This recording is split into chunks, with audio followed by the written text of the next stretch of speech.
தமிழக மக்கள் அனைவருக்கும் இனிய வணக்கம். உங்கள் எல்லாரையும் திரும்பவும் இந்த யூடியூப் என்ற ஒரு பிளாட்ஃபார்ம் மூலமாக சந்தித்ததுலையும் பேசுகிறதுக்கான ஒரு வாய்ப்பு கிடைச்சதுக்கும் மிக்க நன்றி. கடவுளுக்கும் சரி, மக்கள் உங்கள் அனைவருக்கும் எனது மனமார்ந்த நன்றியை தெரிவித்துக் கொள்கிறேன்.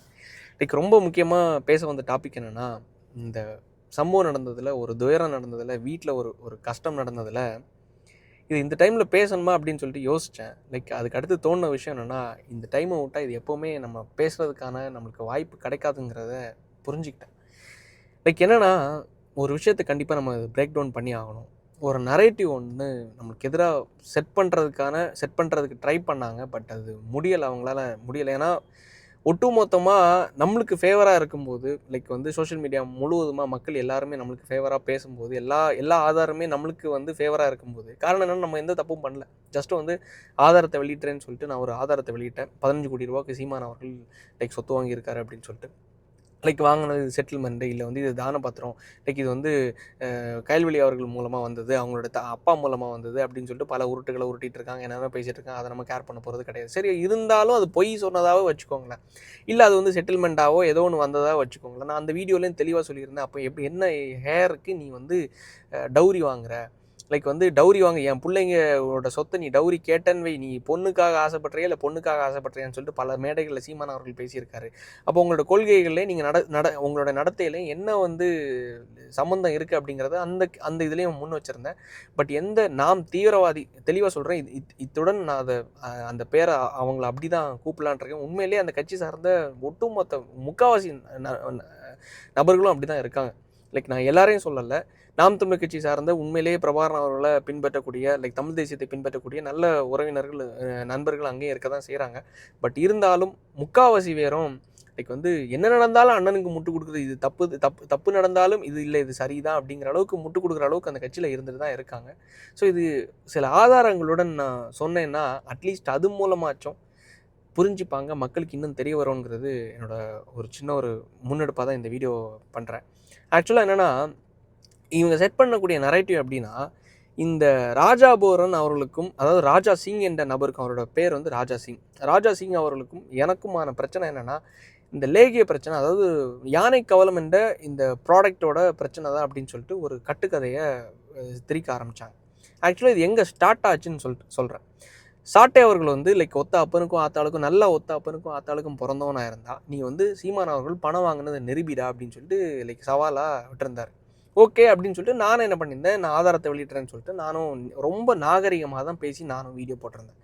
திருப்பி அநாகரிகமாக அவங்க கட்சிக்காரங்க பேசினதுக்கப்புறமா தான் சரி, அவங்களோட பர்சனல் விஷயங்கள் என்னென்ன அவங்க தப்பு பண்ணியிருக்காங்க, இந்த மோசடிகள் பண்ணியிருக்காங்க, பண மோசடிகள் பண்ணியிருக்காங்கிறது ஒவ்வொரு விஷயத்தையும் டிக் பண்ணி மக்கள்கிட்ட கொண்டு போய் சேர்த்தேன். அதுக்கடுத்து தாங்க முடியாமல் தான் நாம் தமிழ் கட்சியிலேருந்து இந்த ராஜா சிங் என்ற நபர் அவரோட யூடியூப் சேனலில் என்ன இப்படி ஒரு தற்கூரி இருக்கான் இந்த ஊரில், படித்தவன் நினச்சேன், இந்த தம்பி படித்தவன் நினச்சேன், கடைசியில் அவன் தற்கூரி அவனும் இருக்கான், அவனுக்கும் ஒன்றும் தெரில, நீயும் ஒத்தாப்பனுக்கும் ஆத்தாளுக்கும் பிறந்தவனா இருந்தால் நெருபிடா, என் அண்ணன் பணம் வாங்கினதை நெருபிடான்னு சொல்லிட்டு அவரும் வீடியோவில் மென்ஷன் பண்ணி பேசியிருந்தார். ஆக்சுவலாக என்னென்னா, இதுலேருந்து தான் தொடங்குது. எப்படிடா சாட்டையும் இப்படி பேசுகிறாப்புல, இந்த நம்மளோட ஊர்காரம் சார்ந்த இவரும் இப்படி பேசுகிறாரு அப்படின்னு சொல்லிட்டு அண்ணான்னு சொல்லிட்டு தான் நான் ஒரு வீடியோவை வெளியிட்டிருந்தேன். ஆக்சுவலாக என்னென்னா, எங்கள் ஊரை சார்ந்த இவர் இருக்கார், என்னையும் இப்படி சொல்கிறாரு அப்படின்னு சொல்லிட்டு அவருடைய அந்த ப்ராடக்டை கையில் எடுத்து, இந்த மாதிரி இவர் இப்படி ஒரு ப்ராடக்டையும் எடுத்திருந்தார். எடுத்ததுக்கப்புறமா சேல் பண்ணிகிட்ருக்காரு. இந்த சேல் பண்ணது மூலமாக இந்த ப்ராடக்ட்டுக்கு எஃப்எஸ்எஸ்ஐ லைசன்ஸ் இல்லை, ஆயுஷ் லைசன்ஸ் இல்லை அப்படின்னு சொல்லிட்டு நம்ம அந்த வீடியோவில் ஒரு அந்த நீண்ட காணொலியில், அந்த வீடியோவில் சின்ன ஒரு கிளிப்பில் நான் சொல்லியிருப்பேன். அவரை பற்றி பல விஷயங்கள் சொல்லிட்டு அந்த சின்ன கிளிப்பில் அதை சொல்லியிருந்தேன். இவங்க என்ன பண்ணிட்டாங்க, ஒட்டுமொத்த விஷயத்தையும் புறந்தள்ளிட்டு இந்த ப்ராடக்டை வச்சு நீங்கள் உள்ளே போங்க. என்னென்னா, எப்படின்னா, நீங்கள் நாம் தமிழர் கட்சி சார்பாக நீங்கள் போனீங்கன்னா அது வேறு மாதிரி கட்சி பிரச்சனையாக மாறிடும் அப்படின்னு சொல்லிட்டு இந்த ப்ராடக்டை வச்சு உள்ளே போங்கன்னு சொல்லிட்டு சாட்டை அவர்களாலும் சீமான் அவர்களாலும் அனுப்பப்பட்ட பகடக்காயாக பயன்படுத்தப்பட்ட நபர் தான் இந்த ராஜா சிங். ஆக்சுவலாக என்ன விஷயங்கிறத நான் சொல்லிடுறேன். இந்த பிரச்சனை நடந்தது கரெக்டாக ஞாயிற்றுக்கிழமை, அதாவது போன மே 3ஆம் தேதி ஞாயிற்றுக்கிழமை காலையில் 3:30 மணிக்கு 11:30 மணிக்கு இந்த பிரச்சனை நடக்குது. 11:20க்கு ஆரம்பிக்கும்போது நானும் அண்ணனும் சர்ச்சுக்கு போயிட்டு நான் சொன்ன மாதிரி வீட்டுக்கு வரும்போது ராஜா சிங் அவர் வராரு. அவர் கார்லேருந்து வா தம்பி அப்படின்னு சொல்லிட்டு கூப்பிட்டு போகும்போது என் வீட்டில் நான் போய் உட்காரும்போது, என்னென்னா எங்கள் வீட்டில் கத்தி பேசுகிறீங்க, என்னக்கா எப்படி பேசுகிறீங்க அப்படின்னு சொல்லிட்டு, ஆக்சுவலாக நான் அவங்க கேட்குற ஆதாரத்தை எடுக்கிறதுக்காக என் ஃபோனை ஸ்க்ரோல் பண்ணிகிட்ருக்கேன். அவங்க நம்ம வீட்டுக்கு உள்ள ஒருத்தவங்க வந்து கத்தி பேசும்போது அநாகரிகமாக இருக்கும்ல, அதனால் நான் கேட்கும்போது அடிக்கிறதுக்காக லைக் வந்து என்னை தள்ளி விட்றாப்புல, அது மாறி மாறி கை கலப்பாக மாறுது. ஆக்சுவலாக இது எப்படி சீமான் அவர்களும் சாட்டை அவர்களும் இன்வால்வ் ஆகுறாங்கிறது நான் ஆதாரத்துடன் காட்டுறதுக்கான காணொலி தான் இது. எக்ஸ்க்ளூசிவாக பார்த்துடலாமா? அதாவது என்னென்னா, இந்த பிரச்சனை நடந்துட்டு இருக்கும்போது, வெளியே சண்டை நடந்துட்டு இருக்கும்போது ஊருக்காரங்க எல்லாருமே திரண்டு வந்தாங்க. வந்து அவங்க வந்தனால தான் இன்றைக்கி நான் அவங்க முன்னாடி இருக்கிறேங்கிற ஒரு கடவுளோட ஏதோ ஒரு அருளால் நிற்கிறேன்னு வச்சுக்கோங்களேன். அப்போ ஊருக்காரங்க வரும்போது ராஜா சிங் அவருடைய தொலைபேசி, அதாவது அவருடைய மொபைல் ஃபோன் வந்து அங்கேயே கீழே விழுந்துருச்சு. மொபைல் ஃபோன் கீழே விழுந்ததுக்கப்புறமா என்ன ஆகிடுச்சுன்னா, ஊருக்காரங்க அந்த மொபைல் ஃபோனை எடுத்திருக்காங்க. லைக் நானும் அண்ணனும் எல்லோரும் ஹாஸ்பிட்டலில் போய் லைக் வந்து ஞாயிற்றுக்கிழமை ஹாஸ்பிட்டல் அட்மிட் ஆகிறோம். அட்மிட் ஆனதுக்கு அங்கே ட்ரெஸ்ஸிங்லாம் பண்ணி முடிச்சுட்டு அந்த ஸ்டார்டிங் அந்த ஆரம்ப ப்ராசஸ்லாம் நடந்து முடிச்சதுக்கப்புறமா லைக் என்னென்னா ஊரில் இருந்து ஃபோன் பண்ணுறாங்க. லைக் வந்து கால் பண்ணி இந்த மாதிரி வந்து ராஜாசிங் அவருடைய தொலைபேசி இங்கே இருக்குது அப்படின்னு சொல்லிட்டு. அப்போ ஊரில் உள்ள பசங்க வந்து இந்த மாதிரி நோண்டி பார்த்ததில் உள்ளே வந்து என்னென்னா லைக் சீமான் அவர்கள் கரெக்டாக, நான் இது எப்படி சொல்கிறேன்னு தெரில, உண்மையிலே அது சினிமாவில் படம் பார்த்த மாதிரி ஏதோ ஒரு பெரிய ஒரு சீன், ஒரு கிளைமேக்ஸ்லாம் என்னடா இப்படி இருக்குது, என்னடா இவ்வளோ பெரிய சீன்லாம் இவ்வளோ ட்விஸ்டெல்லாம் வச்சுருக்காங்க அப்படிங்கிற பார்த்த மாதிரியே இருந்துச்சு. என்னென்னா சம்பவம் நடந்தது 11:20க்கு ஆரம்பிக்குது. கரெக்டாக 14:24, அதாவது ரயில்வே டைமு 2:24, மதியம் 2:24க்கு அதே ஞாயிற்றுக்கிழமை மே 3 சீமான் அவர்கள் ராஜா சிங் அவர்களுக்கு கால் பண்ணுறாரு வாட்ஸ்அப்பில். அதுக்கு அடுத்த சேட் யாரோடதுன்னா சாட்டை துரைமுருகன் அவர்களோடது. லைக் இது கரெக்டாக பாருங்களேன். அதாவது இந்த மாவு பிரச்சனையாக இருந்திருந்தா, இந்த யானை கவலம் என்ற பிரச்சனையாக இருந்திருந்தா, இதுக்கு முன்னாடியே முதல்ல வீடு ஏறி போய் வெட்ட வேண்டிய நபர் யார் தெரியுமா? பாலிமர் தொலைக்காட்சியோட ஓனர், இல்லை பாலிமர் தொலைக்காட்சியோட எடிட்டர், இல்லை பாலிமர் தொலைக்காட்சியில் அந்த வீடியோவுக்கு வாய்ஸ் ஓவர் பண்ணவர், இல்லை அந்த கண்டென்ட் எடுத்தவர். அவங்கள போய் வெட்டியிருக்கணும். என்ன மாதிரி பல இன்ஃப்ளூயன்சர்ஸ் அந்த விஷயத்த பேசினாங்க. அதை நான் பேசல, நான் இப்போ தான் பேசினேன். இதுக்கு முன்னாடி பலர் பேசினாங்க. இந்த ப்ராடக்ட்டில் வந்து ஆயுஷ் லைசன்ஸ் இல்லை, FSSAI இல்லை, அது இல்லை, இந்த இல்லை, டாக்குமெண்ட்ஸ் இல்லை, ஆரம்பத்தில் இல்லைங்கிறது பலர் பேசினாங்க. லைக் அதை நான் ஆரம்பத்தில் பேசவும் இல்லை, எதுவும் பண்ணல. இப்போ இந்த பிரச்சனை வந்ததுக்கப்புறமா தான், என்ன விமர்சித்ததுக்கப்புறமா தான் நான் அதுக்கு அடுத்து அவரை விமர்சிக்கும் போது பேசினேன். அப்போது இந்த ப்ராடக்ட்டுக்காக வந்திருக்காங்கன்னா எதுக்காக சீமான் அவர்கள் கால் பண்ணோம், எதுக்காக அடுத்த சேட்டில் 24 hours டிஸப்பியரிங்க ஏதோ வச்சுருக்கார் போல் சாட்டை அவர்கள். ஸோ அதனால் அதில் எந்த மெசேஜஸும் வரல. ஆனால் சீமான் அவர்களுடைய அடுத்த சேட் என்னென்னா, அடுத்த சேட்டாக யார் இருக்காருன்னா சாட்டை துரைமுருகன் அவர்கள். இவங்களுக்கான என்ன அந்த ஒரு கான்வர்சேஷன் போயிருக்குன்னு பாருங்களேன். கரெக்டாக முந்தின நாள் சீமான் அவர்கள் இவருக்கு ஒரு வாய்ஸ் மெசேஜ் அனுப்புகிறாங்க. அதெல்லாம் நான் வெளியிட விரும்பலை. காரணம் என்னென்னா அதுக்கப்புறம் நல்லா இருக்காது, ரொம்ப டீப்பாக போன மாதிரி இருக்கும். ஸோ அதனால் அது வேணாம். இந்த மாதிரி கால் பண்ணி முடிஞ்சிருச்சா இல்லையாங்கிறது கேட்குறதுக்கா என்ன கர்மங்கிறது எனக்கு தெரில. இவங்க செட் பண்ணப்பட்ட நெரேட்டிவ் பாருங்களேன். அதே காலையில் 6:45 மணிக்கு நாம் தமிழர் கட்சியோட சீஃப், அதாவது ஐடிவிங்கோட மாநில ஸ்டேட் செக்ரட்டரி என்ன எனக்கு மெசேஜ் பண்ணியிருக்காங்கன்னா, நான் உங்கள்கிட்ட சொல்லியிருந்தேன். அதாவது என்னென்னா, you will face the consequences. அதாவது நீ வந்து ஒரு போரை ஆரம்பித்து விட்டாய். ஸோ போரை ஆரம்பித்து விட்டதனால் நீ வந்து இந்த விளைவுகளை சந்திப்பாய் அப்படின்னு சொல்லிட்டு நம்மளுக்கு மிரட்டல் தோணத்தில் எனக்கு வந்து ஒரு மெசேஜ் அனுப்பிச்சிருந்தேன். நான் அதை கண்டுக்கல. Okay, I am ready to face அப்படின்னு சொல்லிட்டு நானும் அது பதிவு பண்ணி விட்டுட்டேன். ஆனால் அதுக்கடுத்து காலைல 6:30 மணிக்கு இது நடக்குதா, காலையில் 7 மணிக்கு 8 மணிக்குன்னு நினைக்கிறேன், நாம் தமிழர் கட்சியோட மண்டல பொறுப்பாளராக இங்கே ஒருத்தர் இருக்கார் எங்கள் ஊரில். லைக் வந்து மெல்பின் கலாஸ்ன்னு சொல்லிட்டு ஒரு பேர். ஒரு மிகப்பெரிய ஒரு துரோகியாக இந்த விஷயத்தில் எப்படி செயல்பட்டுருக்காங்க பாருங்கள். ஊர்காரங்களே இந்த மாதிரி ஒருத்தங்க அங்கங்கே இருக்காங்க அப்படிங்கிறது இது ஒரு உதாரணம். இந்த மெல்பின் கலாஸ் என்ற நபர் எங்கள் ஊரோட கவுன்சிலர்கிட்ட வந்து காலையில் விசாரிச்சிருக்கார். இந்த பையன் எப்படி, இவனோட நம்பர் கிடைக்குமா, இவனோட வீட்டுக்கு போனால் யாராச்சும் லைக் சுற்றி வருவாங்களா, இல்லை எல்லாரும் உறவினர்கள் ஒன்றா இருக்காங்களா அப்படிங்கிறது எல்லாத்தையும் விசாரிச்சிருக்காங்க. விசாரித்ததுக்கப்புறமா தான் கிட்டத்தட்ட 2 மணி நேரமாக 9, 10, 11 அந்த மீன் டைம் 8லேருந்து ஆரம்பித்து வீடை சுற்றி நோட்டம் விட்டு அதுக்கு அடுத்து தான் இறங்கியிருக்காங்க 2 காரில். இவ்வளோ விஷயம் நடந்திருக்கு. நாம் தமிழர் கட்சியிலேருந்து ஹரிகரன் என்ற ஒரு நபருக்கு தான் எல்லாமே லைக் வந்து ஊருக்காரங்க எடுத்துகிட்டு ஃபோனை எல்லாத்தையும் எடுத்துகிட்டு நாங்கள் இப்போ அது போலீஸ்கிட்டையும் ஒப்படைச்சிட்டோம். ஃபோனில் வந்து ஹரிகரன் என்ற ஒரு நபருக்கு தான் என்னோடய டீட்டெயில்ஸ் எப்படி போச்சுங்கிறதே எனக்கு தெரில. என்னோடய ஆதார் கார்டு, என்னோடய பேன் கார்டு, அதை தாண்டி எங்கள் அப்பாவோட கடையோட லைக் லொக்கேஷன், இது எல்லாத்தையுமே ஹரிகரன் என்ற ஒரு நபருக்கு தான் ஒட்டுமொத்தம் ஃபார்வர்ட் பண்ணியிருக்காங்க. அவர் ஃபார்வர்ட் பண்ணி தான் இந்த லொக்கேஷனுக்கு கரெக்டாக எக்ஸாக்டாக வந்து விசாரித்து உள்ளே வந்திருக்காங்க. இப்போ எவ்வளோ பெரிய ஒரு பிளான் பண்ணி ஸ்கெட்சு போட்டு விஷயத்தை எக்ஸிக்யூட் பண்ணியிருக்காங்கன்னு பாருங்களேன். ஒட்டுமொத்தமாக இது சாதாரண பிளான்லாம் கிடையாது, சாதாரண திட்டம் எல்லாம் கிடையாது.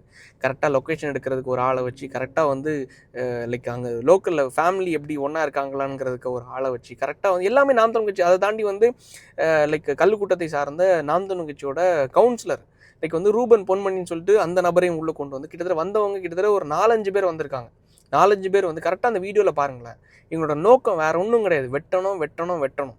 நான் உள்ளே போகும்போது அந்த வீடியோ நீங்கள் கரெக்டாக நோட் பண்ணிங்கன்னா, நான் வந்து வீட்டுக்குள்ளே நாங்கள் இருக்கும்போதும் அந்த சண்டை நடந்துட்டு வீட்டுக்குள்ளே சண்டை நடந்துட்டு இருக்கும்போதும் பேக், அது கருப்பு கலர் பேகு உள்ளே வரும் வெளில போகும், உள்ளே வரும் வெளில போகும். அதுக்கான ஒட்டுமொத்த நோக்கம் என்ன தெரியுமா? பேகுக்குள்ளே தான் இது வீச்சர்வாக இருக்குது. இவரோட ராஜாசிங் அவரோட இடுப்பில் தான் கத்தி இருந்திருக்கு. எல்லாரும் கேட்குறாங்க, ஏன்னா எப்படிதான் அவன் கையில் வெட்டுப்பட்டுச்சு, வெளியே தானே அவர் கத்தி வீச்சர்வாக எடுக்கிறாருன்னு சொல்லிட்டு. இந்த வீடியோவில் பாருங்கள். ஆக்சுவலாக என்னென்னா வீட்டுக்குள்ளேருந்து எடுக்கப்பட்ட அந்த சின்ன ஒரு கத்தி தான் இந்த கத்தி. இந்த கத்தி வச்சு தான் உள்ள சம்பவம் நடக்குது. அதுக்கு அடுத்தது வெளியே தான் வீச்சர்வாவில் எடுக்கிறாரு. இந்த பேகை வந்து அப்பப்போ உள்ளே கொண்டு வராங்க. இது கொண்டு வந்தது நபர் யாருன்னா அவர் கூட வந்த இந்த நபர் தான். ஸோ இவர் தான் அந்த பேகை கொண்டு வந்து கொடுக்குறதுக்காக முன் வர்றாரு. வெளியே சண்டை நடக்கும்போது கூட பேகை கொண்டு வந்து கொடுக்குறதுக்கு வராங்க. அது அப்போ என்னோட சித்தப்பா வந்து அந்த பேகை பிடுங்கிறதுக்காக, ஏன்னா உள்ளே ஏதோ கொடுக்க போகிறான் அப்படின்னு சொல்லிட்டு எடுக்கிறாரு. திருப்பி கடைசியில் எல்லாருமே இது பண்ணிட்டாங்க. இது பண்ணி தற்காப்புக்காக தள்ளி விடும்போது தான் பேக்லேருந்து வீச்சர்வாவை வெளில எடுக்கிறாப்புல. கம்ப்ளீட்டாக இது பிளான்ட். இவங்களோட நோக்கம் என்னென்னா தட்டி வைக்கணும், ஒரு சின்ன வெட்டு போடணும். இந்த வெட்டு போடுறது மூலமாக இவனை அமைதியாக ஓரங்கட்டிடலாம்.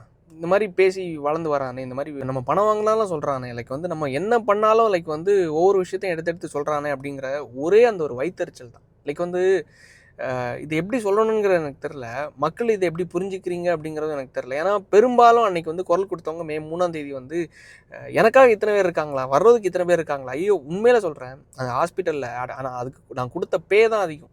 எங்கள் அப்பாவை அடித்தது, அதை தாண்டி வந்து அண்ணன் அடித்தது, அம்மாவை மிதித்தது இப்படிங்கிற அந்த ஒரு பே தான் அதிகம். இவ்வளோ பெரிய விஷயத்த கொடுத்து தான் நான் இந்த கூட்டத்தை பார்க்கணுமாங்கிறது. உண்மையில் சொல்கிறேன். ஆயிரக்கணக்கில் மக்கள் திரண்டு வந்தாங்க, ஆயிரக்கணக்கான மக்கள். டிவிக்கு கட்சிக்காரங்க, அதை தாண்டி வந்து பல கட்சியோட மாவட்ட செயலாளர்கள், லைக் சிட்டிங் எம்எல்ஏஸ், லைக் வந்து பலர் வந்தாங்க. நான் கன்னியாகுமரி மாவட்டத்தோட எஸ்பி ஸ்டாலின் அவர்கள் வந்து நேரடியாக அதை தாண்டி களத்துக்கு வந்து எங்கள் அப்பாவுக்கிட்ட ஆறுதல் சொல்லி தக்க நல்ல நடவடிக்கை எடுத்ததுக்கான ஒரு உறுதுணையாகவும் இருந்தாங்க. ஆனால் இந்த நாய்ங்க, நாம் தீவிரவாதி கட்சியோட இந்த நாய்ங்க எல்லாம் எப்படி கடைசியில் எப்படிலாம் ட்விஸ்ட் பண்ணாங்க தெரியுமா? எங்கள் அம்மாவுக்கு யூட்ரஸில் பிரச்சனை இருக்குன்னு சொல்லிட்டு என் அண்ணனும் சொன்னேன், நானும் சொன்னேன். இந்த நாய்ங்க கடைசி எப்படி சொன்னாங்கன்னா, இவங்க அம்மா வந்து லைக் வந்து ஊரில் பல பேர் இதாக இருக்காங்க, அதனால் யூட்ரஸில் அப்படி தான் பிரச்சனை வந்திருக்கும் அப்படின்னு சொல்லிட்டு. எந்த அளவுக்கு கீழ்த்தரமாக போயிருக்காங்கன்னு பாருங்களேன்.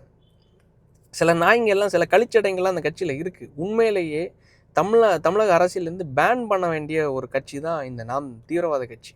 உள்ளே இருக்கிறக்கூடிய எல்லாரையும் நல்லா சொல்லலை.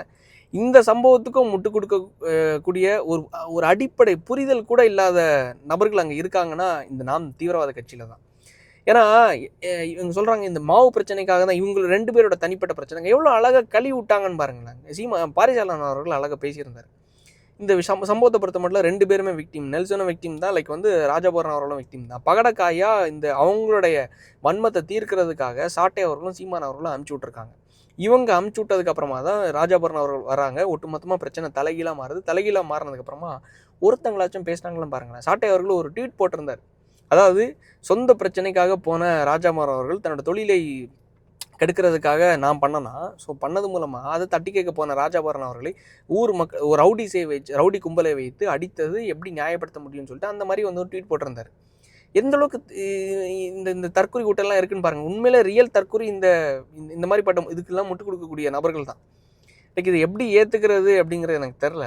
ஒட்டுமொத்தமாக எல்லாத்தையும் நான் விஷயம் உங்ககிட்ட சொல்லியிருக்கேன். இதையும் தாண்டி இந்த மொபைல் ஃபோனை கம்ப்ளீட்டாக லைக் போலீஸை வந்து அலசி ஆராய்ஞ்சு அவங்க இன்வெஸ்டிகேஷன் போயிட்டுருக்கு. ராஜாபுரம் அவர்களையும் கைது பண்ணியிருக்காங்க. நம்மளுக்கு வந்து ஏதோ இந்த பர்சனல் வெஞ்சன்ஸை வச்சு இந்த லைக் இது பண்ணும், அடுத்து அதை பண்ணும், லைக் கேஸ் எப்படி மூவ் பண்ணும், உள்ளே தள்ளி இது பண்ணணும் அப்படிங்கிற அந்த பகை, இந்த ஒரு இதெல்லாம் கிடையாது. பர்சனல் வெஞ்சன்ஸ்லாம் கிடையாது. சரி, ஓகே, ஏதோ தவறு நடந்துருச்சு. லைக் வந்து நம்ம விஷயத்தை பேசுனது மூலமாக இது ஒரு பெரிய ஒரு எக்ஸ்பீரியன்ஸ்னு வைங்களேன். ஒரு வரக்கூடாத ஒரு அனுபவம். ஆனால் இருந்தாலும் ஃபேஸ் பண்ணக்கூடிய ஒரு விஷயமா மாறிடுச்சு. இதுக்கு நம்ம கொடுக்கப்பட்ட பே தான் அதிகம். அப்பா, அம்மா, அண்ணன் அப்படிங்கிற அந்த ஒரு ஃபேமிலி விஷயம். பட் இருந்தாலும் இதுக்கும் முட்டு கொடுக்கறதுக்காக சில தற்கொலைகள் வராங்க, சில தீவிரவாத கட்சியோட சார்ந்த நபர்கள் வராங்கன்னா உண்மையிலேயே இந்த நாட்டிலேருந்து புறம் தள்ளப்பட வேண்டிய நபர்கள் தான் இந்த நபர்கள். ஸோ இது மூலமாக மக்களுக்கு புரிஞ்சிருக்கும்னு நம்புகிறேன். ஏன்னா இவ்வளோ விஷயங்கள் ஆதாரத்துடனும் ஏன்னா இது எல்லாமே எனக்கு கண்ணுக்கு வரும்போது வாட்ஸ்அப்பில் ஒவ்வொன்றா வந்து லைக் ஊருக்காரங்க சொல்லும்போது, மாப்பிள்ளை இங்கே பாரு மாப்பிள்ளை, கரெக்டாக சீமான் 2:24 கால் பண்ணியிருக்காரு மாப்பிள்ளை, அதுக்கடுத்து சாட்டையோட சேட்டு தான் இருக்கு மாப்பிள்ளை, கரெக்டாக உன்னோட ஆதார் கார்டு பேன் கார்டு எல்லாத்தையும் இவங்களுக்கு அமுச்சு கொடுத்துருக்காங்க மாப்பிள்ளை, இவன் தான் மாப்பிள்ளை கரெக்டாக காலைல 7 மணிக்கு வந்து நம்ம கவுன்சிலர் கிட்ட வந்து விசாரிச்சது அப்படிங்கிற ஊர் மக்கள் ஒவ்வொன்றத்தையும் சொல்லும்போது கேட்குறதுக்கே ஒரு மாதிரியாக இருந்துச்சு. இவங்க ஒரு கட்சியோட தலைவர் வந்து இதில் இன்வால்வ் ஆகணுமா, கட்சியோட தலைவர் போய் இது பண்ணணுமா, ஒரு எவ்வளோ பெரிய மரியாதை ரெஸ்பெக்ட் எல்லாரும் வச்சுருந்தாங்க. உண்மையிலே சொல்கிறேன், இப்போ ஒரு 3.5% ஓட்டு வாங்கியிருக்காங்க. இல்லை இந்த பிரச்சனை மட்டும் எலெக்ஷனுக்கு முன்னாடி நடந்துருச்சுன்னா 1% வாங்கினாலே ஆச்சரியம். 1% ஏன்னா அந்த 1% ஏன் சொல்கிறேன்னா இதுக்கும் அண்ணனுக்கு முட்டு கொடுக்குறதுக்கு பலர் இருக்காங்க. சரி, இதை இன்னும் திருப்பி விரிவாக அரைச்சி நான் கொண்டு போகிறதுக்கு விரும்பலை. இதோட இதை நிறைவு செய்யணும்னு விரும்புகிறேன். நிறைவு செய்யணுங்கிற ஒரு ஏன்னா அதுக்கு அடுத்த அரசியல் நகர்வை நம்ம பார்த்துட்டு போக வேண்டியதுதான். இதுக்குள்ளே போயிட்டு இது நமக்கு வேலையும் கிடையாது, வெட்டு குத்துங்கிறது நம்ம தொழிலும் கிடையாது. ஸோ மக்களுக்கு புரிஞ்சிருக்கும்னு நம்புகிறேன். இது எந்த மாதிரி இந்த பிரச்சனை நடந்துச்சு, இது எப்படி கொண்டு பார்த்தாங்க, கடைசியில் எது உண்மைங்கிறது இந்த வீடியோ மூலமாக தெரிஞ்சிருக்கும் அப்படிங்கிறத நம்பி விடைபெறுகிறேன். நன்றி, வணக்கம்.